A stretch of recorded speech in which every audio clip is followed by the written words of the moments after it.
இல்லைக்கா, இப்போ நாங்கள் வெளியில் கிளம்புனா மட்டும் எங்கே போகிற ஏது போகிறேன்னு எல்லாமே கேட்குறீங்க. நீங்கள் கிளம்புனா மட்டும் கேட்கக்கூடாதா, உனக்கு விவசாயம் இல்லையா அப்படி இப்படின்னு கேட்குறீங்க. அப்படியா சின்ன பொண்ணு சொன்னேன்? இல்லையே, நான் அந்த மாதிரி நீங்களாம் வெளியே போனால் கேட்கவே மாட்டேனே. என்னக்கா நீங்கள், நாங்கள் எப்போ புடவை கட்டியிருந்தாலும் என்ன சின்ன பொண்ணு வெளியில் போறியா, எங்கே போகிற, யார் கூட போகிற, எத்தனை மணிக்கு வருவ, எத்தனை மணிக்கு கிளம்புற, எல்லா டீட்டெயிலும் கேட்பீங்க. நாங்களாம் அமைதியாக இருக்கலையா? நீ என்ன தப்பா நினச்சிக்கிட்ட? நான் உங்ககிட்ட சும்மா விளையாண்டேன். நீ எப்போ வேணாலும் என்னை கேளு எங்கே போறீங்கக்கான்னு. நான் உனக்குலாம் கோவமே வராது பார்த்துக்கோ.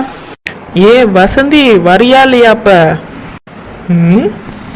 அக்கா, உங்கள் வீட்டுக்காரர் தான் கூப்பிடுறாருன்னு நினைக்கிறேன். ஆமாம் சின்ன பொண்ணு, நாங்கள் தான் ஃபங்க்ஷனுக்கு போகிறோம்ல, அதான் கார் எடுத்துகிட்டு வந்திருப்பாரு. ஏ வசந்தி, இன்னும் என்ன பேச்சாங்க? போட்டுக்கிறதுக்கு ட்ரெஸ்ஸு ஒன்றும் இல்லைன்னா அப்புறம் காலாகாலத்தில் போய் எடுத்துகிட்டு வர்றது இல்லையா?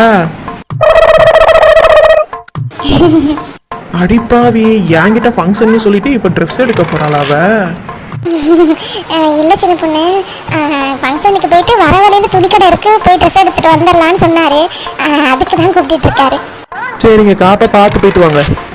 ஏ வசந்தி, இன்னும் வரலையா நீ? இவர் ஒருத்தர் செய். அப்ப நான் வரேன் சின்ன பொண்ணு. ஆத்தி, இன்னும் மாறவே இல்லை. இந்த அக்கா பயங்கரமான ஆளா இருக்குப்பா. எப்படிலாம் பேசி சமாளிக்குது பாரு இந்த அக்கா. எங்க அக்காட்ட இருந்து நம்மளும் நிறைய கத்துக்கணும். நம்ம ஜாலியா வீட்டுக்கு போவோம். உண்டான காயம் எங்கும் தன்னாலே மாறி போன மாயம் என்ன, பொன்மானே பொன்மானே.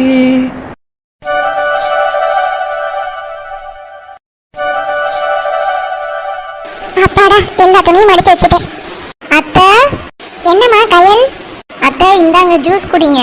எனக்கு எதுக்குமா ஜூஸ்? நீ குடிமா. அத்தை, வெயில் என்ன போடுது, நீங்க வேற. ஒழுங்கா ஜூஸை குடிங்க. வேணான்னு சொன்னா விடவா போற? சரி குடு.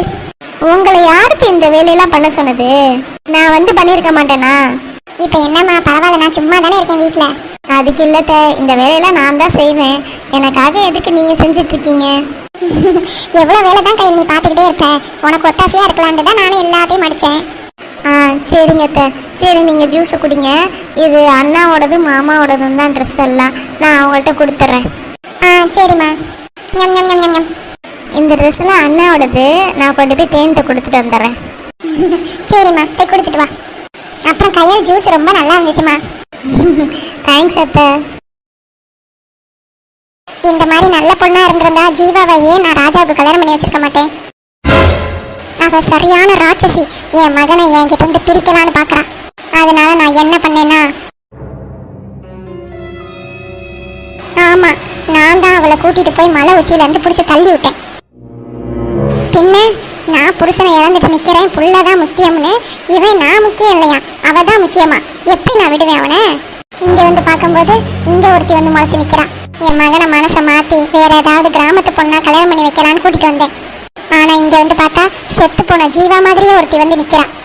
இப்ப நான் என்ன பண்றது ஏது பண்றது எனக்கு ஒண்ணுமே புரியல. நானும் நல்லவ மாதிரி நடிச்சு என் மகனை மாத்தலான்னு பார்த்தா அதுவும் முடிய மாட்டேங்குது. இவனே செத்து போன ஜீவான்னு நினைச்சிட்டு இந்த பேட்ட பழகிட்டு இருக்கான். இவளுக்கு கல்யாணம் ஆகலனாலும் பரவாயில்ல, ஆல்ரெடி கல்யாணம் ஆயிடுச்சு வேற. நான் கடைசி வரைக்கும் என் மகனை என் கூடவே வச்சுக்கணும்னு தான் நான் ரொம்ப ஆசைப்படுறேன். ஆனா அது நடக்காது போலயே. இந்த உண்மை தெரிஞ்சா எங்க அக்கா கூட என்கிட்ட ஒழுங்கா பேச மாட்டான். இப்ப எப்படி நான் ராஜாவோட மனசை மாத்துறதுன்னு எனக்கு ஒண்ணுமே புரியல. கண்டிப்பா 100% சொல்றேன், ஜீவா உசுரோட இருக்கவே மாட்டான். என் பையனை நான் என் கூடவே வச்சுக்கிறதுக்காக நான் இன்னும் ஒரு நல்ல திட்டமா போடணும்.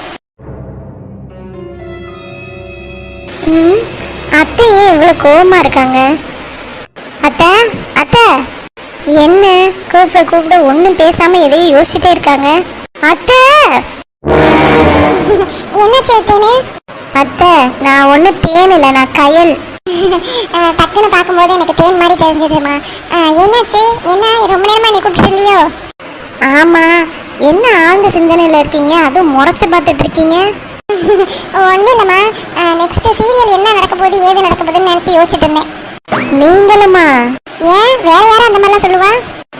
வேற யாரு, உங்க அக்கா தான். அத்தி இதே மாதிரி தான் எதையாவது யோசிச்சுட்டு இருப்பாங்க.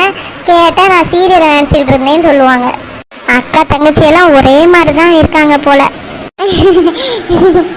சரிங்க அத்தை, நான் இந்த துணிமணியும் எடுத்து மாமா கிட்ட கொடுத்துறேன். சரிம்மா. எப்பாடி எப்படியோ சமாளிச்சாச்சு.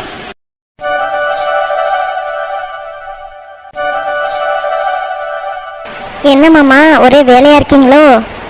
ஆமாம் தேனு, நான் 5 days ஊருக்கு வரேன்ல, அதனால எக்ஸ்ட்ரா டியூட்டி பார்த்துக்கலான்னு இப்போவே லாகின் பண்ணிட்டேன். ஓவர் டியூட்டி பார்க்கலான்னு இருக்கேன். ஓவர் டியூட்டி பார்த்துக்கிறேன்னு சொல்லிட்டு உடம்பை கெடுத்துக்காதீங்க மாமா. அதெல்லாம் ஒரு பிரச்சனையும் இல்லை. நீ என் கூட இருக்கும்போது என்ன வந்துட போகுது எனக்கு? அப்போ என்ன சொல்ல வரீங்க? நான் தான் உங்கள் பெரிய பிரச்சனைன்னு சொல்கிறீங்களா?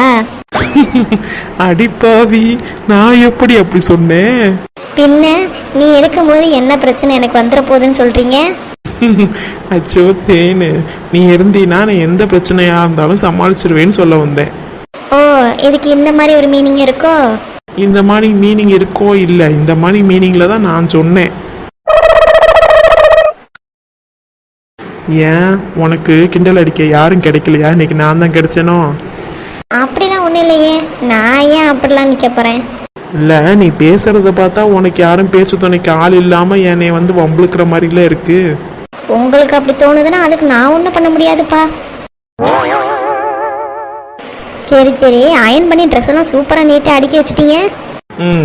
ஒய்ஃபா நீ தான் பண்ணியிருக்கணும் அந்த வேலையை, என்ன பண்ணுறது? இப்போ என்ன சொல்ல வரீங்க? நான் எந்த வேலையும் செய்யலைன்னு சொல்கிறீங்களா? அப்பா சாமி, நான் ஒன்றும் சொல்லலை. இந்த துணியை மடித்து கொண்டு வந்ததே கையில் தான். நீ அந்த பேட்டை போய் கேட்டுக்க. கையலா? எதுக்கு இவ அந்த வேலையெல்லாம் பண்ணிக்கிட்டு இருக்கா? இது என்ன புதுசாக கேட்குற நீ? அவள் என் தங்கச்சி பண்ணி கொடுக்குறா, சரின்னு வாங்கி வச்சுக்கிட்டேன்.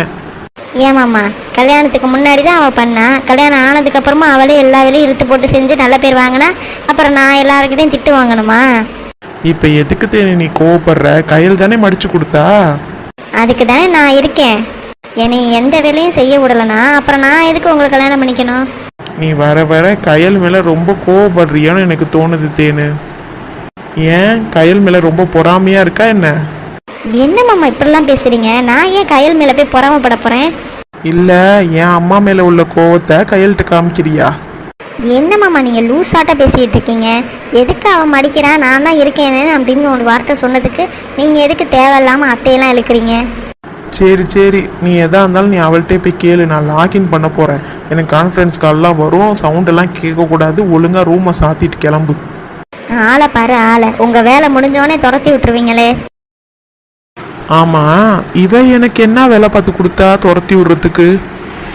சபா, இதெல்லாம் யோசிச்சேன்னா அப்புறம் நான் வேலை பார்க்க முடியாது. யாரோ எப்படியோ போய் தொலைங்க.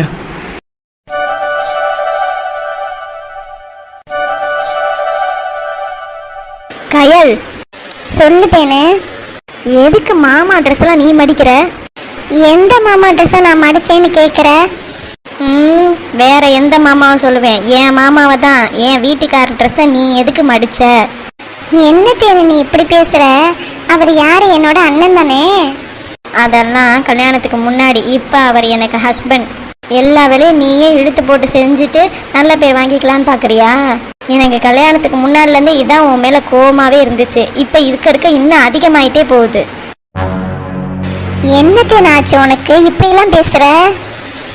எனக்கு எதுவும் ஆகலை. நீங்கள் என் வாழ்க்கையை வாழ விட்டாலே போதும். நான் என்ன பண்ணேன் உன் வாழ்க்கையை வாழ விடாம? நீ ரொம்ப வேற ரூட்டுக்கெல்லாம் கொண்டு போவாத. நீ ஏன் என் மாமா துணியை மடிச்ச? இவ மடிச்சா என்னத்தேன்னு தப்பு? இங்கே பாரு, கொஸ்டின் நான் கேட்குறேன், அதுக்கு நீ ஆன்சர் தான் சொல்லணும். மேற்கொண்டு என்ன ஏது கொஸ்டின் கேட்குற? எதுக்காக என் மாமா துணியை நீ மடிச்ச? நான் மடிக்கிறதுக்கு தான் நான் இருக்கேன்ல. அப்போ நான் எப்போ தான் பழகிக்கிறது பண்ணுறது? இதுதான் உன்னோட விஷயமா? சரி, இன்னமே அண்ணனோட தான் நான் மடிக்கல எடுக்கல, நீயே பார்த்துக்கோ சரியா? இங்கே பாரு கயல், எனக்கு உன் மேலே கோவம்லாம் இல்லை.